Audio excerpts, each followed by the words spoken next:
కృష్ణా జిల్లా పెనమలూరులో జనసేన నాయకుడు సమెట సుధాకర్ వైసీపీ పైన తీవ్ర విమర్శలు గుప్పించారు.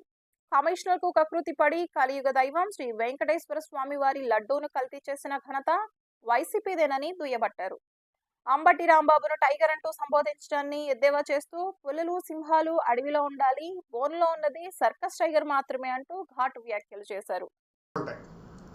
కానీ మేము సామాన్య ప్రజలకు అడిగేది ఏంటంటే, గత 50 సంవత్సరాల నుంచి నందిని నెయ్యి కర్ణాటక వారిది తిరుమలకి లడ్డూకి సప్లై చేయడం జరుగుతుంది.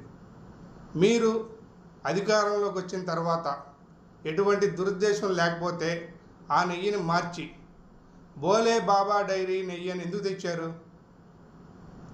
మాకు తెలిసి మాకున్న సమాచారం ప్రకారం రాజశేఖర రెడ్డి గారు కానీ అంతకుముందున్న సీఎంలు ఎవరైనా సరే నందిని నెయ్యినే వాడారు.